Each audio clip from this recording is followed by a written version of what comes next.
Is he the killer? Is he a serial killer who's just killing? Eavesdroppin.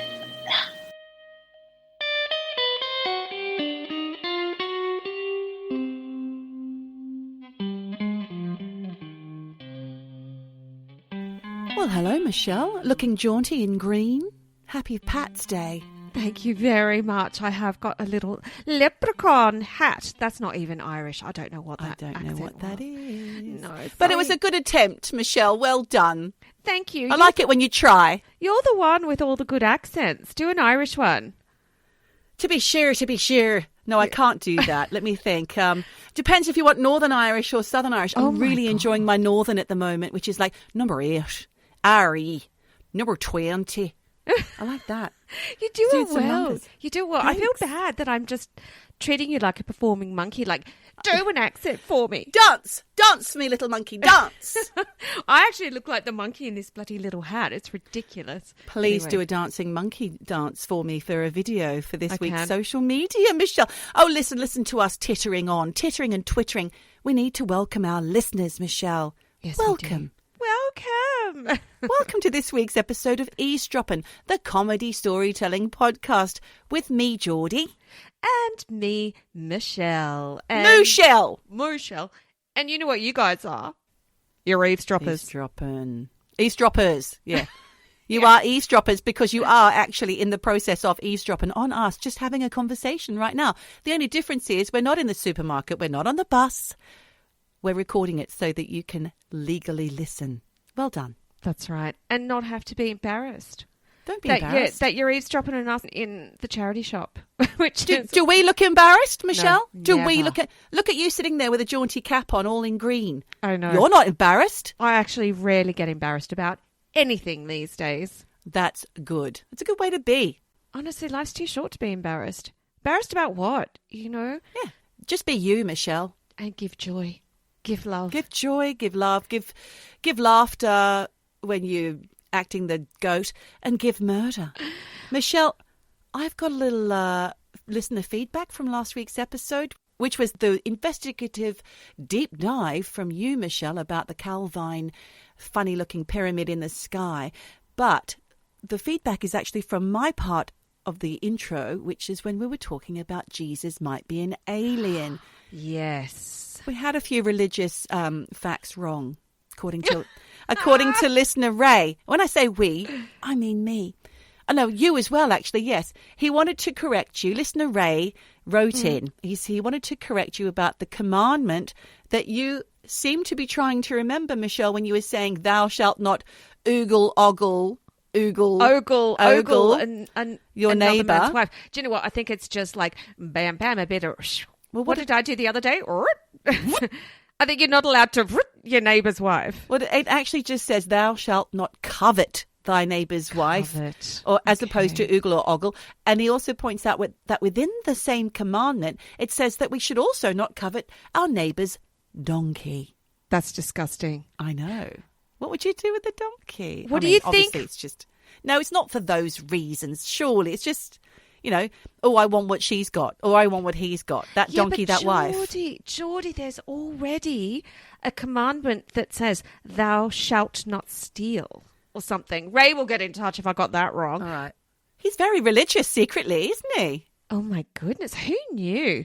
Yep. You know, he's so rock and roll, but really it's a rock and roll religious nut. No, he's not enough. Allegedly.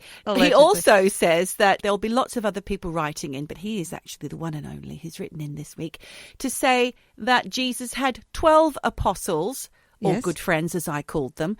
But how many did I say he had? I don't know. I must have got it wrong. Apologies. Apologies. And if you are religious, apologies as well, because we were basically saying... Well, we did kind of say that we don't believe in God, don't we? Well, I did. You know, Jesus is an alien. He's an alien, or more than one. I think there's legs to that and theory. That Shakespeare wrote the Bible. We came up with all sorts of fast and loose factoids last week, didn't we? Did. Controversial too. Controversial. Apologies from me, apologies to you. Why do I always sound so Australian? Guess what happened, Michelle? What? Mystic Meg died. Oh my God, I did see that in the paper and I thought she had a good run. She had a good run. She was 80 when she died, apparently after a short illness. Okay.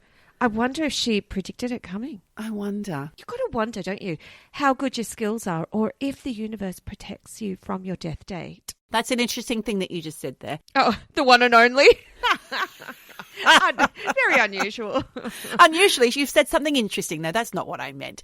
But what I wanted to just bring some of the listeners up to speed on was Mystic Meg herself. Some people may not know who she is. She's quite a British phenomenon because she was in the papers for a long time as, you know, the lady with the crystal ball and the dark bob and the big cape that would do the weekly astrology. And then during the 90s, she was on the very first Lottery Live, the live lottery draw. When they first had the lottery, they wheeled her out for a 45-second slot each week where she'd attempt to predict the winner. I see a man, he's bald, and I see him winning the big one, or whatever. I don't know what she would say. Did she ever get it right? I want to know her hit rate. I don't know. I don't know about her hit rate. But she was born Eileen Anderson from a line of Romany gypsies. But she was raised in a house in Lancashire, off-site. When I say off-site, she wasn't on a gypsy traveller's site. And her grandmother taught her astrology as a child. And then she went on to study English at Leeds University. And then she went on to work at the News of the World as a sub-editor, Michelle, which is like you. Yes, I have You were a subbie. I have done subbing in my time. My goodness. Wow. I could have been on the desk next to Mystic Meg. What, did you work at News of the World? Yeah, I worked everywhere. I freelanced all over the joint. And then she became deputy editor of the Weekend Supplement. Wow. And then from there, she bounced into, in the 80s, she went on to become the regular astrologer, as I said. And that's how we ended up with her on the Lottery Live, week after week after week. And in the everyday vernacular, people would say, who do you think I am? Mystic Meg. Oh, I don't know. I'm not Mystic Meg. It's like, forget saying a crystal ball. She became like a Hoover. Exactly. You don't say you're vacuuming. Oh, pass me the Hoover. I don't know what accent that was. So that's your Mystic Meg facts. R.I.P. Mystic Meg. The world will be a less colourful place, less purple. We need more people like Mystic Yeah, we Meg and do. Russell Grant. He was great fun too. I don't know where he is. Is he still alive? I should Google that Oh, I don't know. I don't know who's dead and alive these days. in your bubble. Have you heard from Jen about the wig? I have to say, there has been radio silence from Jen. I don't know if Jen's upset that I called her out on the grey wig, on the short, curly, slightly curly grey wig. On pictures. It was, yeah, I know. Jen, you've got to go through the photo albums because it really was the first time that I had mentally clocked that she had spent money on a wig to make her look grey-haired. I mean, who does that? Like I said, I have a feeling that she was on the run. It was a disguise. Bonnie and Jen. Not Thelma and Louise, it was Bonnie and Jen. She was preparing to pick up her panties and go. Oh, Jen, look, I don't know if I've upset you with the grey wig talk. Apologies if we have. Second week, we can't get over it. We can't move past the grey wig. Quite something. I mean, I'm still shocked at my mum having an exact replica of her own hair in wig form. Look, Jen, I'm going to have to get in touch with you to get to the bottom of this. I actually even wanted to just check I had my memory right about that. It's just a lot. Who else would have it? I mean, what an incredible memory to have. But who even makes grey wigs? I've seen grey wigs. I've seen them. All right. Because who's buying that? I always go for the complete opposite to my own hair, like a Mystic Meg style bob. I used to have a black bob, and I've got a short black wig, and I've got, of course, well, I did have, I think it's gone now, my Kate Bush wig. Long, red, with a fringe, bit of a wave. God, I loved it. I felt like that wig was the hair I should have been born with. Yeah, I need to top up my wig box. Anywho, so what are we talking about today? Michelle will tell everybody it is because we started talking about Mystic Meg. We've decided to dip back into the ever-rich pool of stories about mediums, psychic mediums, and how they assist the police in crimes. And they do. It is more common than you think. Very common. And the thing is, you probably don't hear about it that much. No, I don't imagine that you would because, let's face it, it's a bit of a stretch to think that someone who can talk to the dead can help solve a murder. And these investigators, these detectives, they take a risk. They're busy people. Yeah, they are taking a risk, absolutely. So with that in mind, Michelle, I actually looked into an article from the BBC where journalists had approached a number of police forces after speaking to psychics who claimed that they had information that they'd provided to the various police forces in the country. I'm talking about Great Britain here. And the police had actually acted upon it. Wow. So BBC journalists went in, contacted these police forces, asked them the hard questions, just like you would as an investigative journalist. Tell me, did you act upon this information provided to you by this particular medium? Well, most of the police forces that were asked were rather ambiguous about their responses. But a spokesman for the Met, which is the London's Metropolitan Police, said, we welcome any information from people who feel they are able to assist. So, again, quite ambiguous, kind of neither here nor there. And quite general, because you think about it, on all of these appeals to the public for information, you get crackpots. You do. Yes. And you get people saying, I murdered this person. They're giving fake leads. So, the police do have a hard job. They've got to sift through a lot of rubbish. Got to sort the wheat from the chaff, exactly. This spokesman also said, we are unaware of any inquiries significantly progressed solely by information provided by a psychic medium. Now, look, I think that's tough. I think that's a tough thing to say because, as we have discussed in the past, police often use psychics as a tool, not as their main source. They couldn't really, because how can they prove things? I mean, how can you just stumble upon things? And I think we've got to look at the wording there in that statement. Solely? Yes. So obviously they've got other things like their traditional policing methods. Of course. That's what you have to take with that one. And a former Scotland Yard man also was on this in this article from the BBC. He now practices as a medium. And he says, I think the police are sceptical, but they have a right to be so because some mediums and psychics make false claims. But ultimately, officers don't mind where the evidence comes from as long as it proves or disproves the case. Look, I think he's right. You have to think, why are these mediums giving false info? Is it just because they want notoriety? It could be. Book sales, more followers on Instagram? Or perhaps they're just inclined that way. Perhaps they have a certain amount of saying, what's the word I'm looking for? I want to be sensitive when I say this, but they want to be the centre of attention. Yeah. Perhaps. I'm not saying that's for sure, that's real. I don't know people's motives, but it's something worth considering. And we here at Eavesdroppin, we have open minds, people, don't we? Open minds. And you have to, honestly, to have a podcast that's got real life, true crime, supernatural, you've got to have a little bit of an open mind. You've got to think the aliens could come. Me. Well, the view of Dr. Kieran O'Keefe from Derby University is not the same as the former Scotland Yard man. He did 10 years of research into psychic detectives, and he has unearthed zero scientific proof that psychic mediums are useful in any police investigations. And he said to the BBC, my advice to psychics is to stop providing information to the police. He says that it is difficult for police officers to ignore any information. And he said that some details that are passed on by psychic mediums are simply diverting budget and manpower away from genuine investigation. He has a point. The thing is, sometimes, and we've talked about this before on the podcast, you, in particular, had one or two particular mediums who absolutely nailed it and were so important in investigations, uncovering bodies lost for decades, crimes solved. And look, I get what this guy said about, yes, it does divert money, time and mental thought away from investigations. It's 50-50. No one knows whether this medium and the information is spot on or a load of bollocks. And the only way you're going to know is to give it a go.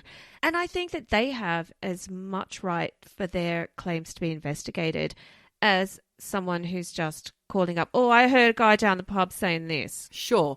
But isn't it sad that the budget for police forces or the manpower is such that they can't devote full teams to investigating, especially, say, the Metropolitan Police, because they would be just under so much pressure with more than one crime coming across their desk at a time.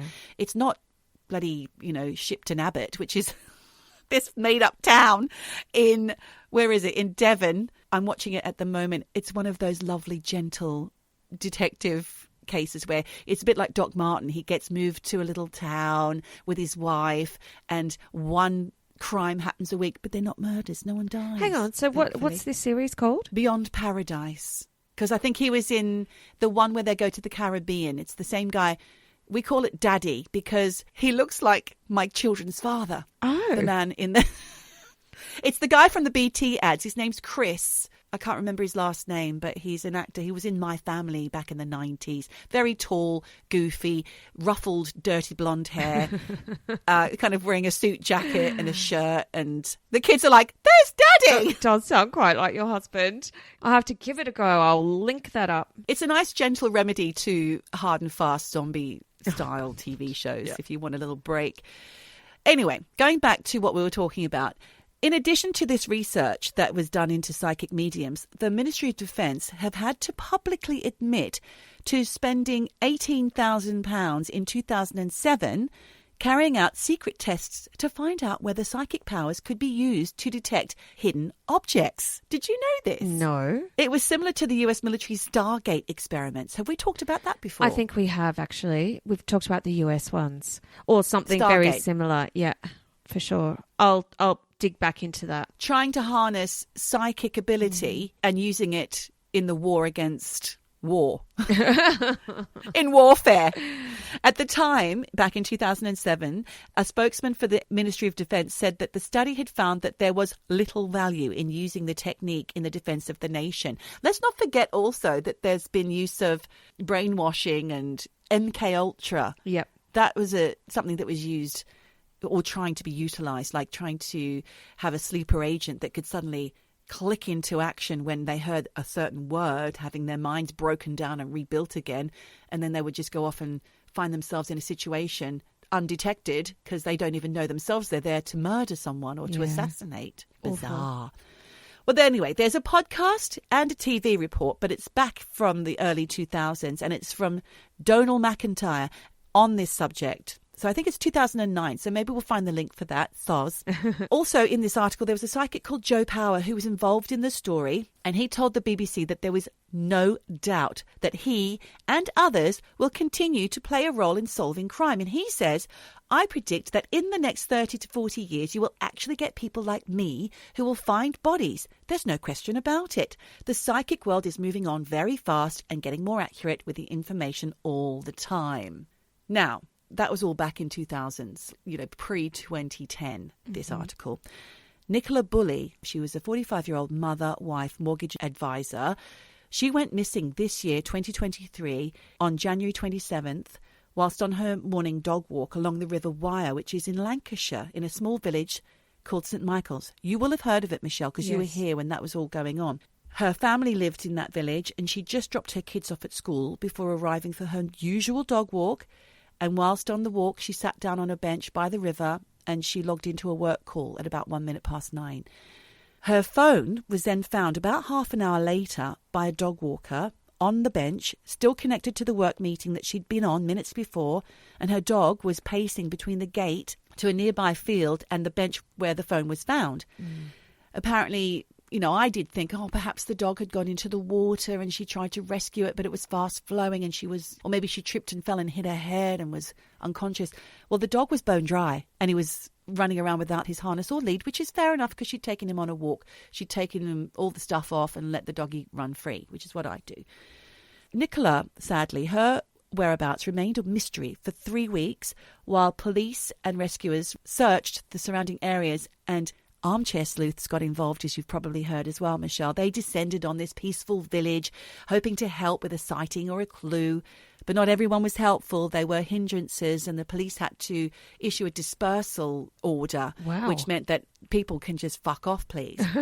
Also, there was trolls. There were people accusing the husband. There were people accusing friends and family who were on the news reports, talking to reporters, were being vilified, and every single movement, and Twitch was being interpreted as lies. She's responsible. He's responsible. The country was up in arms and people were getting involved. Yeah, I do remember there was a plea from the family because... Leave us the fuck alone. Leave us the fuck alone, because it had come out that she'd had an affair, she had an alcohol problem. Who even knows menopause, if it's true? all sorts of things were coming out. Yeah. Whether it was coming from the police or not, it was just unnecessary for the public to know these details. Here's us talking about it on a podcast, but there's a reason. There was also people online, trolling, conspiracy theorists, making the family's pain so much worse. And then there were the ghost hunters and the mediums that got involved, Michelle. Ooh. In fact, there was a ghost hunting trio called the Real 4S Paranormal. They live streamed a seance across their social media channels showing a picture of Nicola alongside dozens of creepy dolls. What? And in the video, one of the team asked the dolls, who took this lady spirit? While asking them to show whether she was still alive by lighting up a spirit box. I don't know what that is. Later in the video, another member says she thinks it was arranged and asks, is she in the woods? And the post also shows a bird's eye view of an abandoned house near the scene before asking whether the police need to go back there. Other questions include things like, was there more than one person that took her? And can you tell us if she's passed away, spirits? But the Real 4S Paranormal group attempted then to defend themselves because people were beside themselves when they saw this video. They claimed that they weren't trying to jump on the bandwagon. They were just doing some of their own investigations to see if the spirits had answers. But another ghost hunter, Lindsay Steer, went on record to say that she saw that and found it disgusting and said there's no doubt that mediums have gone down to that place, but to post this on Facebook for views, do it in private. She's right. Because can you imagine the poor family seeing that? Just someone trying to, boost their Instagram followers or their Facebook likes. It's quite foul. That's exactly what Lindsay Steers says. They're just trying to get views. They're not helping anyone. But 3 weeks later, Michelle, this woman was missing all this time. Yeah. The family are beside themselves. There's no trace of her whatsoever. The police are searching all the area. People are down there daily, filming, posting, whatever. I'm talking about people, members of the public. Well, 3 weeks later, a dog walker discovered Nicola's remains in the river or near the river or on the bank. I'm not 100% sure. Only a mile away from where she vanished. And this dog walker didn't actually have a dog with him. Oh. And his name is Jason Dean Rothwell. And he describes himself as a psychic medium and tarot card reader. Okay. He posts on his Instagram page, which I now follow, saying that it was indeed him who was assisting the police in the search for Nicola. And in his post, he says the following: I would also like to just say a huge thank you to Lancashire Police for their help supporting and the open-mindedness in which they dealt with us following our call. Spiritualists or mediums are obviously not something the police come across every day. Or maybe they do. Or maybe they do. And I appreciate the respect given to us both. It is important to mention I was not asked by the police or Nicola's family to become involved in this case. But having seen the wild speculation and hurtful commentary that has been ongoing, and having previously assisted in the recovery of Michael Brooks, I decided to use whatever gift it is we mediums possess to try and locate Nicola Bulley. Oh. Any questions? My God. I mean, this guy found the body. He found her Yes. when no one else had in 3 weeks. Yes. So he's got something. And also, that little grenade, he's done it before with some other guy called Michael. I need to know who Michael Brooks is. Well, I can tell you. Thank God. I need to know. Michael Brooks was a 19-year-old young man. His mother was a single mother and he had brothers. He went missing one night in a river in a place called Pentwortham in Preston, Lancashire. Right. So far, every single person I've discussed on this podcast today is Lancashire-based. Mystic Meg, Nicola Bulley, Jason Dean Rothwell, I'm assuming must be from the north. He has a northern accent. And he found 2 bodies in Lancashire. Holy shit. Can you do a Lancashire accent? No, No. I can't. No. So going back to Michael. The night before, Michael was seen taking a drug called 2CB before meeting up with a friend of a friend in the pub. This friend of a friend was called Connor Rishton. Now, 2CB is part of the 2C family of drugs. I looked into it because I'd never heard of it before. They're classed as psychedelics with stimulating effects like speed or coke. Ooh. Not that I know anything about those things. And as hallucinogens, They make you see or hear things that aren't there. Well, that's the nature of a Hallucinogen. So that you'll see the world around you as being distorted, and this is sometimes called visuals, and you'll hallucinate, especially if taken in larger doses. And some 2C family of drugs cause more psychedelic effects than others. So the more you take, the more intense and uncontrollable the experience will be. So back to Connor, his friend, and Michael. They took more and more drugs throughout the evening, and then they went to a park in Preston at about 1:20 a.m. in the morning to look at the stars. But then Connor Rishton said that his friend, or his friend of a friend, his drug-taking pal or whatever, his drug buddy, disappeared into the night. Oh. All sorts of speculation followed. Witnesses claim that Michael Brooks was forced to jump off the old tram bridge by two men holding knives to pay a drug debt. But there was no other corroboration of that. And in another statement, a man and a woman said they had heard splashing, but when they looked in the water, they couldn't see anything. Okay. Another report was from a man who's referred to as Y in court, Y is in the letter, confessed to killing him, but investigations revealed that he was in a care home at the time when Michael went missing. Right, so solid alibi. Solid alibi. So poor Michael, he'd been missing for 2 to 3 weeks. I couldn't find an actual verifying amount of weeks. Friends, family, mountain rescue and fire services all searched relentlessly until Michael was eventually found in the river in Lancashire in February 2018, less than a mile from where he vanished. Oh, Similar my to Nicola God. Bulley.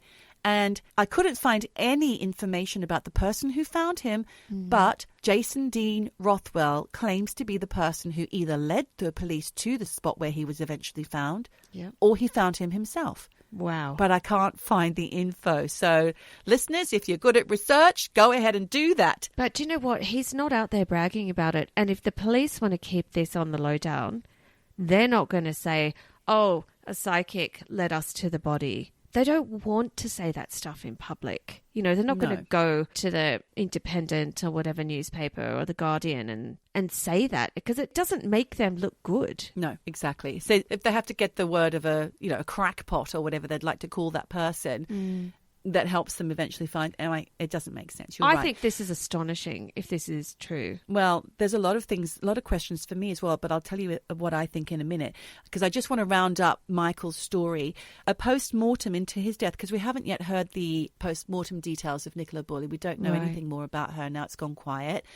But a post-mortem into Michael Brooks's death revealed he had drowned, but did not find any other signs of injury. So coroner James Newman recorded an open verdict stating there are two very polar opposite accounts of how Michael had gone into the river. So no one was charged. It's just open. It could, I mean, it could just be misadventure rather than foul play. It could be. But I want you to think, I mean, you're very much on the psychic side here, Michelle, but as noted in some trolley kind of comments on Twitter that I found, I am wondering myself, where Michael was found is about 40 minutes drive from St Michael's on the Wire in Lancashire. And? You've just got to wonder. It's just the same person found two people under very similar circumstances. Yeah, well, is he the guy that did it? Is he a serial killer who's just killing? I'm sure he's not. And forgive us, Jason, for speculation, but that's what people are saying. But how can you not? Some people. Well, do you know what? It did cross my mind that this guy found two bodies, very similar circumstances. Come on. Is he involved somehow? Because this is what the police also do. A husband finds the wife murdered. Husband becomes prime suspect number one. This guy found two bodies. Come on. It makes sense that you do have to at least put a little bit of investigation into this. Possibly. And I'm sure the police are doing their jobs. Just to rule him out. Just to rule him out. Absolutely. But meanwhile, on Jason's entertaining Instagram posts, he likes a bit of meditation. And I found this wonderful post where he tells everybody that you can all be mediums. It's really easy. All you need to do is be open to it. And you'll often see random pictures in your minds, even emojis, and you've got to be intuitive to those and take the hints. So what you'd do is you'd sit there nice and quiet with your person in the room and you'd say, who would like to come forward? You'd ask that question out loud. And perhaps you'll think, okay, so who'd like to come forward? I'm looking at you, Michelle. I'm trying to think. And perhaps I'll feel the energy of a man or even see a man. And I'll ask, who are you, in my mind, possibly? And he may show me a picture, or I'll see a picture in my mind of my granddad. So I'll know it's a grandfather. So I'll say, got your granddad here, Michelle. And I'll ask him in my mind, how did you depart? How did you depart? And I might see him clutching at his chest, or a man dying of a heart attack, or a heart, or some sort of image in my mind. And I'll go, right, that's a heart attack. So I've got your granddad here, Michelle. He died of a heart attack. And I'm thinking, okay, next question. How did you die? I'll ask that in my mind, and he may show me a bunch of tulips, for example, which to me would be Easter time or April time or springtime. So I'll say, he died in the spring. He died in April time, around springtime. And you'll go, yes, that's right. He died on my birthday, the 19th of April. So that's right as well. And then I'll ask which side of the family in my mind, which side of the family does he relate to? And he might show me a picture of my mum, so I'll know that it's on your mum's side of the family. So I've got all this information to hand. Show me a memory. I might see him sitting on a bench with an ice cream, or somebody sitting, or a bench and an ice cream. And I'll go, a favourite memory of his is the time that you guys were sitting on a bench with an ice cream. So there you go. You've got all the information, and that's how you become a psychic. Is it really that simple? Because honestly, you have to join up a lot of dots. You have to practice. Yeah. Give it a bash. Give it Try a it. whirl. Wow. Why not? Real life. True crime. Do you like supernatural? Wow. Have you tried it? No. No. But I might. I'll try it. I mean, I do get images in my head sometimes, and everybody does. You just kind of sweep them away and think that's not relevant. But maybe we need to be more in touch with our subconscious. And dreams. You know, I've been having similar dreams with someone who I haven't thought about for years in the dream, and you just think, I wonder what's going on with that. Have you reached out? Maybe nothing. Maybe something. No reaching out. I don't reach out. No, it's interesting. And, you know, I often do think that there are clues. I often get life signs from song lyrics. Life signs? What does that mean? Well, you know, I will be thinking about something, and then a song that will suddenly be audible to me, like either on the radio, or I walk into a shop, or it's somehow playing. And it's the exact thing I need to hear in that moment, or it connects some way to what I'm thinking about. So, and then I think, that's what that is. Okay. And it's like an affirmation. I do get things like that as well. Yeah. The other day I was walking in the park with my dog and kids, and I was thinking about a friend of mine who I haven't seen for a little while. Mm-hmm. She's local. She's my neighbour, and her children, and we're all very close. And I have a bag of clothes for her daughter. And I thought, you know what I'll do? When I get home, I'll take that bag round and I'll go and give that bag to that family. And then I heard, Geordie, in the moment of that thought. And I turned around and she was there. The little girl was there. Yep. It's bizarre. And her dad. That stuff happens all the time. Well, it's interpretation, isn't it? You could just think it's coincidence or chance, or you could see it as some kind of, you had a weird premonition that you would see, but you didn't realise it was. It's all interpretation. Absolutely. The Nicola Bulley story is really fascinating because it was such a talking point. Yes, and very recent, and I wasn't keen to talk about it because it has been on everybody's radar, and that family need to grieve and need to get over what happened, whatever happened. She was very much not only the victim of an accident or a crime or whatever, but this modern day way of looking at crimes. Yeah. Where everybody gets involved, only murders in the building style. Yeah. It's just easier. It's easier to connect these days because of social media and online groups. Bloody podcasts. Yep. You can find, if you have an interest in sleuthing, you will find your tribe who are also interested in doing that, and you can band together, share information. This kind of thing, you know, back in 1994 wasn't possible. Did not exist. No. And I'm going to take you back to 1994 today. Ooh. Because I have a little psychic investigator story to share with you. Fantastic. We love it when you investigate things, Michelle, because you're very good at it, as we found out last week. I try. Although I did get it wrong about Jesus and the commandments anyway. But like I said, 1994, and I gotta love the 90s, really. You got to love the 90s. Gotta love them. Gotta love them. I did. I loved them. I loved my flanny. I loved 'em. I loved my 1994 flanny shirt. Anyway. Night dress. I used to go out and about in a night dress or lingerie. Yes, lingerie. It was all a thing. I had many shifts, little slips that I would wear out. Nothing to do with that. I'm going to talk to you about a guy called Robert Corley. Now, this is in Columbus, Ohio, in Jackson Township, little tiny place, January 14th, so winter. And Robert went to visit his parents, both of whom were in their 60s. He'd just been to a hockey game because, guess he was into hockey. When he got there, he found his father, Charles, and his mother, Lois, dead in their home, stabbed to death. And Lois was lying in the kitchen and Charles was lying in the living room. And bizarrely, both of them still had their coats on, as if they'd just walked through the door and hadn't yet taken their coats off. Gosh. Both bodies were covered in blood and both had been stabbed loads of times, and they'd both died of stab wounds. Oh, that's horrific. The weird thing was there was a BB gun, a video recorder, remember we're talking 90s, a calculator, and other weird things stacked. Little clues. Yeah, and they were all kind of stacked by the front door. In the 90s, those things were valuable back then, a video recorder, a BB gun, calculators, they were, medium to high ticket items. And there was broken glass on the back steps because it looked as if someone had actually smashed a window at the back of the house and broken in. To gain entry, right. So basically, to all intents and purposes, it looked like a burglary gone wrong. That Charles and Lois had been in the wrong place at the wrong time and had gone home and caught the burglars in the act of, ransacking their house and had paid for that mistake with their lives. Look, the murder of this couple sent shockwaves through their small community. And it wasn't long before a guy called Detective Jack Scott opened up a murder investigation into what really went down that night. It seems there were a few question marks over some of the details. So it seems that Charles, the dad who had got murdered, he was a big guy. He was strong, heavy build, and he probably could have taken on attackers and defended himself, even though he was in his 60s. He was kind of built.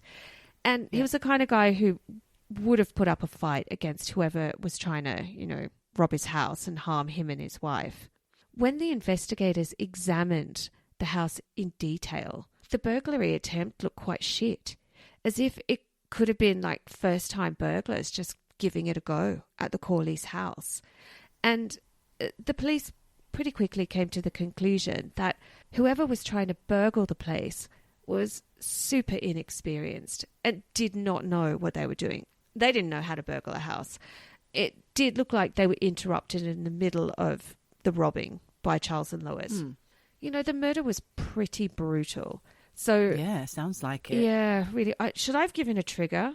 I didn't go into super big details. Sorry, guys, if you were triggered. I'm sorry, it's too late. Lots of blood and stabbings. Yeah. When was this again? 94. 94. 1994. That's not the song. The police went to all the neighbours. They were checking out police reports from that night to see if anything suspicious had been reported, but they'd hit a wall, Geordie. No one had seen anything out of the ordinary that night, so leads were thin on the ground. The police had pretty much nothing to go on, and after a few months, the case went cold.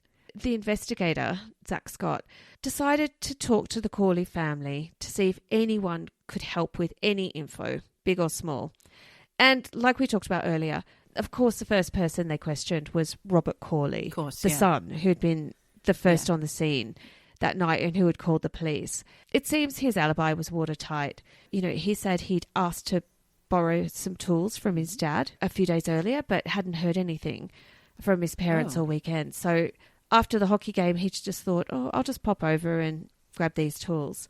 Thing is, the police, after kind of the bodies had been taken to, for forensics, they sort of came to the conclusion that Charles and Lois weren't killed the night that Robert had gone round and discovered them lying on the floor. In fact, they reckon the Corleys were killed the night before Robert went to the house. Would they not have a coroner to be able to back that theory? Time of death? Yes.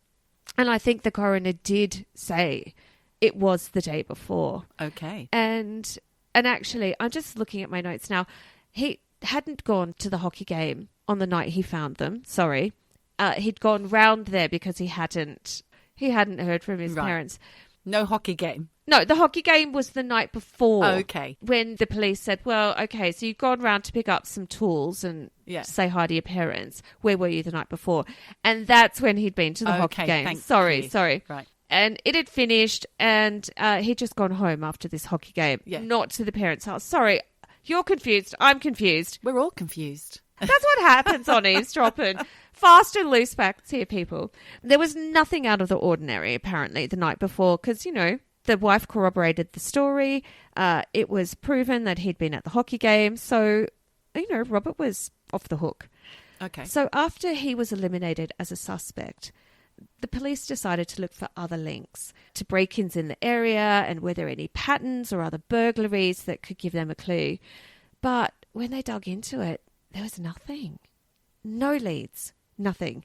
And the case was just getting colder by the day and it was dragging on and on. Yeah. And they knew that the longer it went on without any fresh leads, the harder it was going to get to crack this case. So the police really needed someone to come forward with any kind of information or lead so they could have something to investigate.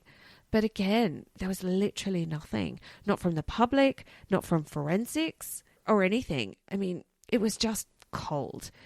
Even worse, it was head into the deep freeze, Geordie, you know, because they had nothing to go on until one day Detective Jack Scott gets a call from Tana Hoy, who is a local psychic who called up offering to help them try and find the killer of Charles and Lois Corley. All right. And look, so Tana Hoy, who is actually a dude, because I thought Tana sounded like a female name. Tana. Tana. Or Tana? Tana. Tana Hoy. I don't know how you actually say it. Sorry, Tana. Well, he met with Detective Scott. And in fact, he'd sort of known him from around. Okay. Locals. And he'd always said, listen, if I ever get any visions or any psychic leads, you know, I'll be in touch because that's what I do. And he said, you know, he wanted to give back to the community. Yeah. The day that Tana called Zach to offer his help in the case, he kind of had this feeling that nothing was coming forward. And Detective Zach decided to give Tana a go and agreed to sort of help him with information and they should work on the case together to see if anything could come out of it. Why not? Yeah, because like we talked about earlier, you know, as a detective, on the one hand, you have to be pretty vigilant about sorting out the dud leads and the murder hangers-on from the real leads. Yeah. And you do have to be pretty open-minded about working with a psychic because it is kind of crazy to think that they, out of thin air, could have information that could be useful. He sort of went with it and they started working together because, I mean, at that stage, the police were desperate. You know, they had nothing. So the police sent Tana a few of the crime scene photos to look at. And honestly, Geordie, I was thinking about that. I don't know how grisly the photos were. Yeah. Dan the postie would not want to misdeliver that kind of mail. Can you imagine? You're like, oh, here's some mail, and you open it up and you see those crime scene photos. Awful. I saw this YouTube video where Tana was talking about this case. Okay. And he's holding crime scene photos in his hands. Yeah. You don't see it. Okay, good. It's blurred. But he says that it's like he becomes the victim. Oh, no. Like an empath.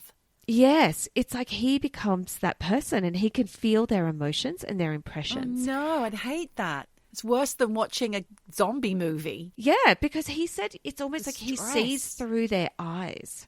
Oh, God. I'd hate that. It'd be awful. I just, you know, on one hand, it's a gift. On one hand, what a curse. He's holding these crime scene photos in his hands with Charles and Lois all stabbed up. Yeah. Oh. Yeah. And he sees this figure in his mind, a dark figure. And the figure is inside the Corley's house. Tana can't see the face of the guy, but it's definitely a guy. And he can see that he's by himself. Right. in that moment, Tana said he knew that there was not more than one person involved in this crime. Okay. And that the motivation through the feelings he was receiving, the motivation of the person, stabbing up this couple, it was personal. Oh, dear. That indicates the Corleys knew their killer. Yeah. But the police think the couple were killed by at least 2 people from a bungled burglary. Because there's 2 of them. And it does make me think that, like, you would hear if there were 2 people in the house, they had their coats on, ready to go out. Or come home. Or coming home. You'd hear, wouldn't you, somebody being stabbed to death, and you'd come to their rescue. Of course. And you'd overpower. If he'd probably go for the man first, the woman would probably run from the house or try and help, or I don't know. You just never know. You never know. Well, like I said, the police really thought there were 2 people who were involved. They really felt strongly that the evidence did point towards 2 perps. So right. They were not buying into what Tana was saying. Basically, Tana is saying it's a lone killer who committed a double murder. And look, despite what Tana was telling them, that it's not a burglary, that the perpetrator was one person who killed both Charles and Lois, and it was someone close to the couple who had a lot of resentment and anger towards Charles and Lois. And he sort of felt that it was someone that no one really suspected. Well, The police were hearing all this, but they were still insisting that it was a burglary by 2 experienced burglars that went wrong. Do you know what this is reminding me of? What? White House Farm. Oh, Jeremy Bamber. Yes. Put a pin in that. Then Tana has a vision. He sees a little boy, but he can't figure out what the little boy wants or what he's trying to show him. But this little boy has blood on his hands, and he's moving around the house, and he's moving things around, and he's breaking a window because he gets this feeling that he doesn't want anyone to know that it's him who's just killed Charles and Lois. But in Tana's vision, he sees this figure, and it's sort of a child, it's sort of a figure, breaking a window. But the person is breaking it from the inside. White House Farm. Yep. And this vision is so strong that Tana contacts Detective Jack and urges the police to take another look at the crime scene photos to see if there are any clues that they might have missed. So Detective Zach agrees to take another look at the pictures. And this time around, and maybe with Tana's vision and words in his mind, he suddenly starts to realise that the pictures look less and less like an actual burglary and more like a staged burglary. Staged. Yep. And when he re-examines the pictures of the window that Tana had mentioned in his vision, he then realises there is more glass on the outside of the broken window frame outside the house than inside the house. And then he was like, yep, Tana's right. The window most likely had been smashed by someone already in the house, not someone breaking it to get into the house from the outside in. So the thing is, Geordie, if that is true, then they're not looking at a burglary gone wrong, but by a murder with someone probably with a motive. Because the only reason someone would stage a burglary is to just try and put the cops off the scent, and that it wasn't randoms that killed the couple. And instead, the police were more and more inclined to think that Charles and Lois knew their killer. Tana's insights into the case, really did put the police on a whole new track of inquiry. And like we said before, whether or not at this point Tana's information is solid and real, he was instrumental as a tool to start making them look at the crime scene photos again, to look at a new sort of track of investigation. And they started looking deeper into the couple's life, and, they were finding out whether or not the couple had any enemies, if there was someone they didn't get along with. But the more they dug into it, the more they found that everyone just loved them. No one had a bad word to say about this. And so they were kind of stumped, and they had no clue who might want to harm this, lovely older couple. Essentially, they were back to square one. No prime suspect, no leads, and the case again went cold. Until Tana started getting new visions and new impressions, I know, about these murders. Tana did talk a little bit about the way he receives these images. And he says that what he does is he thinks about, in this case, the callies, and then he just leaves his mind open. And he just goes about his everyday life, but with it in the back of his mind that he wants to receive information about the murder, and that he sort of tells the universe that he's open to receiving images or feelings or thoughts about it. With that in mind, one day, Tana, he's just out and about, walking around Columbus, and he sees a little boy sitting on a park bench. And he is immediately... For real? For real. Just a little kid sitting on a park bench, but it triggers something. And he's immediately struck by a voice that says, I just want to be happy like all the other kids, but I'm not. And he gets this feeling of like violence and anger. I know where this is going. Yeah. And then he sees a child's writing on a chalkboard and he's doing a hangman. And you know that game where you write the letters down and you have to guess a word. If you don't guess it, you get a stick man hanging from the gallows, right? Yes, you have a violent end if you don't get it right. Yeah. Good message to teach our kids. I don't think we play that anymore, do we? I don't think so, but it's actually quite a good game. So that's what he sees on this chalkboard. And it's the stick man, hanging. And underneath is the word daddy. Oh, fuck.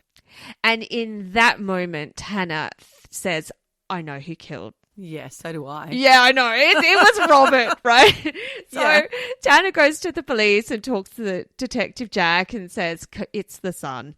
And the police are like, wow, that's really interesting because we've actually got a few suspicions around that guy as well now. Course. Yeah. And Robert becomes prime suspect number one and things start falling into place because, they suspect the burglary is staged, not by actual thieves.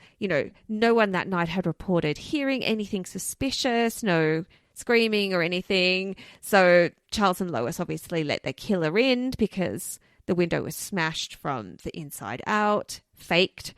And apparently over the course of the investigation, Robert Corley's behaviour was a bit off.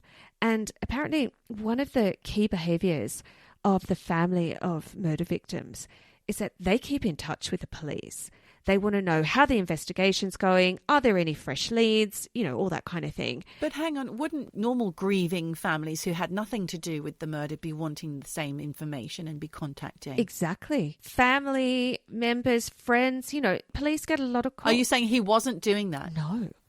Oh, I see. He had no interest in the case. Right. Yeah. And they found that really suspicious. Robert made no effort to call the police, wasn't interested in how the investigation is going. So when Tana calls and says, listen, like zero in on Robert, the police are like, okay, let's go find this guy. So when they did try and get him back in for questioning, Robert had vanished. Oh. He'd moved away from Columbus. God knows what he told his wife. And the police are like, shit, is this a killer on the run? Through some investigation, they finally managed to track down that Robert had gone after the murders to New York, then to Washington, then to Phoenix, and then he was holed up in Houston, Texas, where they made a plan to talk to him about the murders. The thing is, though, they had no evidence, just some suspicions. So they had to tread really lightly. So they knew that if they were going to get this guy, they were going to get it on a confession, not really on evidence. Yeah. So they contacted Tana again to talk to him about whether or not he had any further, visions or premonitions.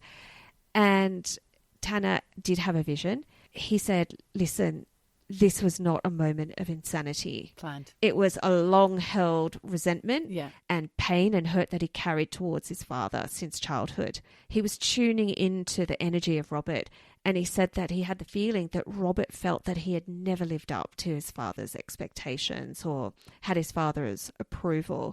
The police thought that Tana, was pretty much on the money. So they fly out to Houston. Robert actually agrees to speak with them. Right. And during the questioning, he keeps insisting, listen, it's not me. I don't have any further info for you. I don't know anything about the murder. And the interview goes on for 9 hours. Oh. Yeah, it's a long time. And then after 9 hours, he starts to change his story. Oh.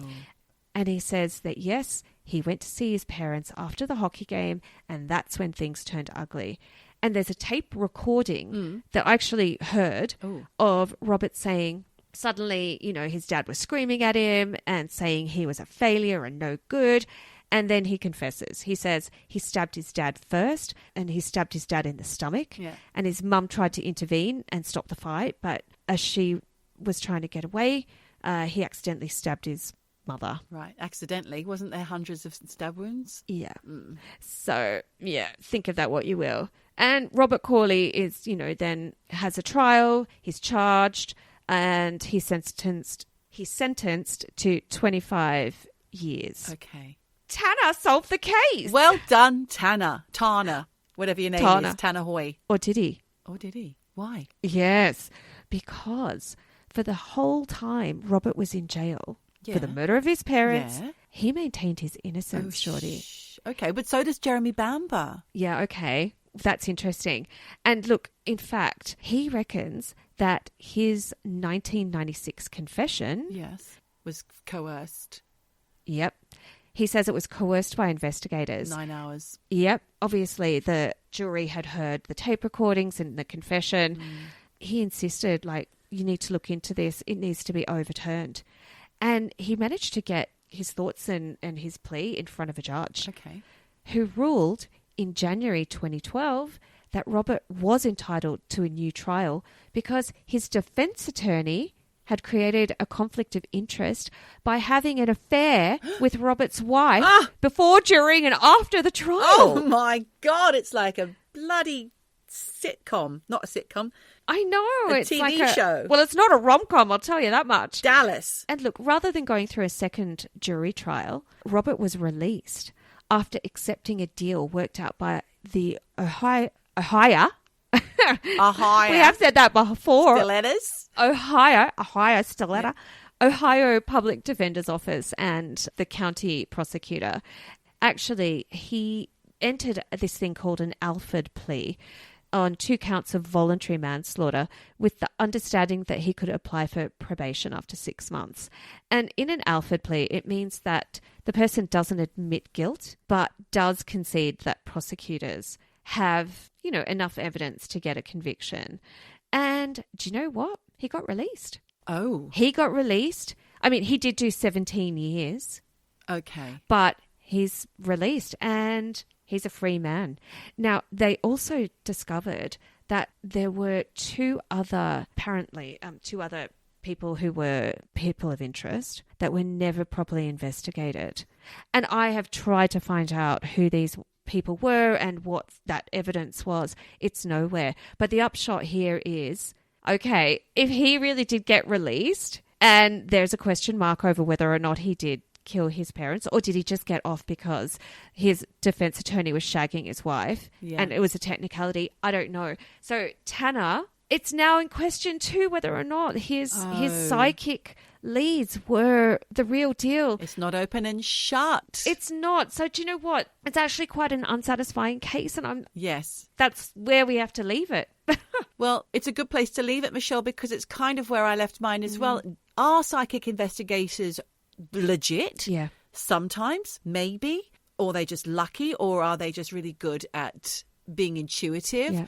Or possibly, are they responsible for the crimes in the first place? I mean, I don't know. That's really outrageous, that claim, and I feel bad just saying it. It's quite a stretch. It's a stretch, but I think you have to let your mind wander there because it is a bit of a coincidence. Yeah, it is. But hey-ho, I'm not accusing anyone of being a killer. No.